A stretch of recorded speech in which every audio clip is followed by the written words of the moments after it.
नमस्कार दोस्तों, टीच गुरु के यूट्यूब चैनल पर आपका हार्दिक स्वागत है। तो दोस्तों, आज हम बात करेंगे बीपीएससी बिहार शिक्षक बहाली 2024 के बारे में। आज है 5 अप्रैल।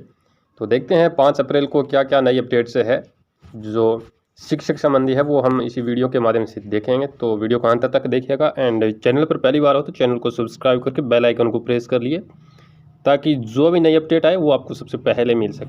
तो करते हैं स्टार्ट। क्या है आज की अपडेट? आप देख पा रहे हैं सीटीईटी के लिए आज तक कर सकते हैं आवेदन, यानी जो केंद्रीय शिक्षक पात्रता परीक्षा है सीटेट 2024, यानी 7 जुलाई को आपका एग्ज़ाम होगा, उसके लिए है ये। यानी आज लास्ट तारीख है इसकी। उसके बाद में एक्स्ट्रा चार्ज लगने के बाद आप फॉर्म अप्लाई कर सकते हैं। केंद्रीय शिक्षक पात्रता परीक्षा सीटेट 2024 के लिए आवेदन पत्र जमा करने की अंतिम तिथि बढ़ा दी है।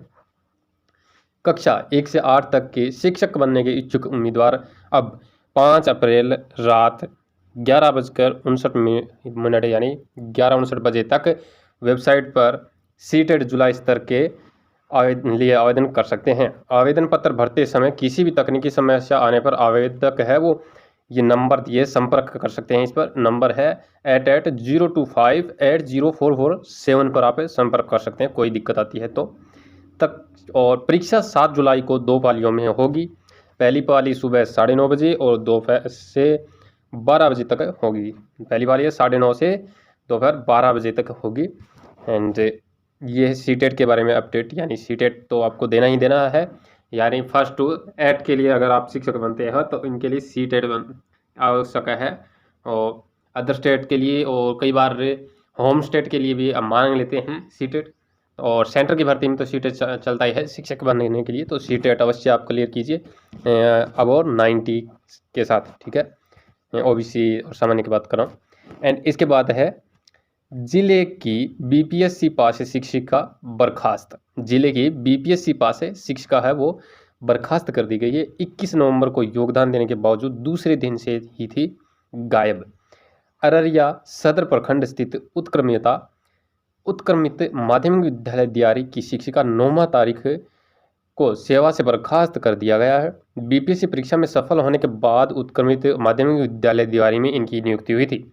एंड डीईओ कार्यालय से प्राप्त जानकारी के अनुसार बीपीएससी के प्रथम चरण में चयनित शिक्षिका 9 तारीख 21 नवंबर को योगदान ले ली, लेकिन आरोप है कि इसके बाद अगले दिन से ही बिना सूचना के गायब है।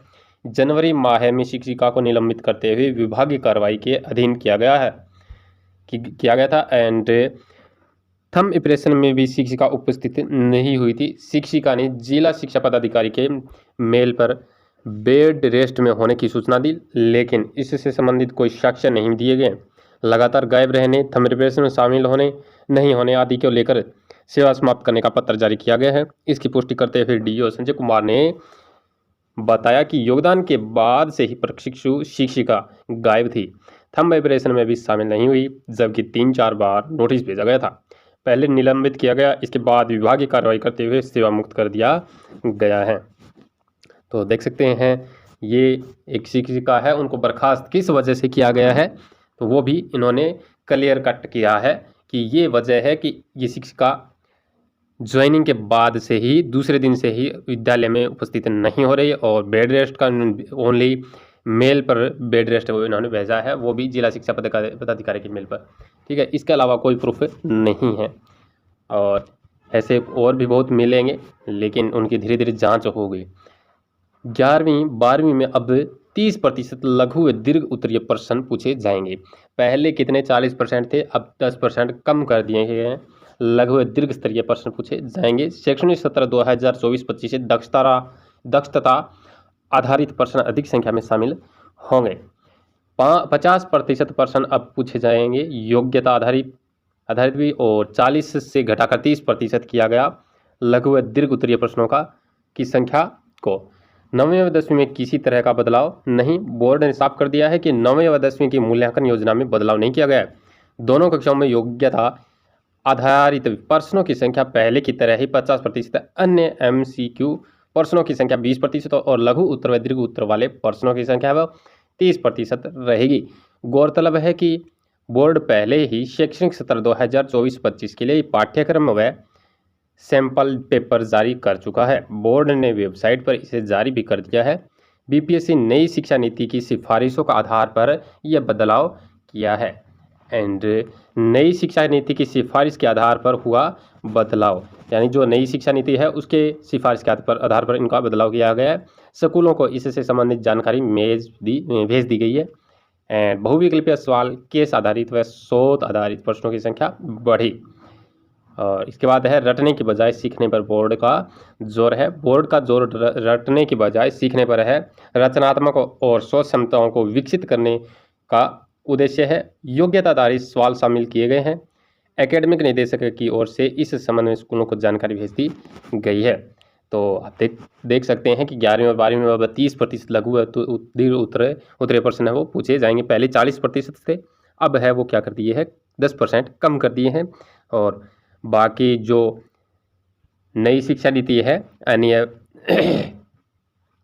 तो उसके आधार पर है वो मतलब प्रश्न और पाठ्यक्रम है वो सारा का सारा नई शिक्षा नीति को लागू करते हुए ये उस आधार पर क्या है बदलाव किया जा रहा है। ठीक है। एंड इधर भी आप देख सकते हैं बीपीएससी ने शैक्षणिक सत्र 2024-25 के लिए मूल्यांकन योजना में बदलाव किया है। अब 11वीं और 12वीं कक्षा की परीक्षाओं में योग्यता आधारित प्रश्न है वो अधिक पूछे जाएंगे। और तो ये तो हम देख ही चुके हैं। ठीक है। और वास्तविक जीवन की अवधारणाओं से संबंधित प्रश्न पूछे जाएंगे। ठीक है। और 40% से अब 30% किया गया है, ये देख सकते हैं आप। और 50% है कौन से केस आधारित। ठीक है।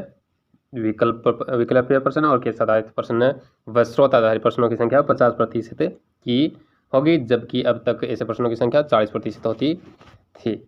तो ये है अपडेट आज की पूरी। एंड ये स्कूल से रिलेटेड और ये शिक्षकों से रिलेटेड, ये शिक्षिका को बर्खास्त किया गया। और ये सीटेट आपको अच्छे मार्क्स के साथ अच्छे बढ़िया तैयारी करनी चाहिए। 7 जुलाई को आपका एग्ज़ाम है। 7 जुलाई को 2 पारियों में आपका एग्ज़ाम होने वाला है। 9:30 से 12 बजे तक पहली पारी होगी, उसके बाद में लगभग शायद 2 बजे से शाम 5 बजे तक आपका दूसरी पारी होनी चाहिए। और ये है अपडेट। अगर वीडियो पसंद आई तो लाइक शेयर एंड कमेंट करके बताइए कि कैसी है वीडियो। एंड चैनल को आप पहली बार हो तो चैनल को सब्सक्राइब कर बेल आइकन को प्रेस करना मत भूलिएगा। तो आज के लिए इतना ही, मिलते हैं नेक्स्ट वीडियो में नई अपडेट के साथ। तब तक के लिए धन्यवाद। जय हिंद।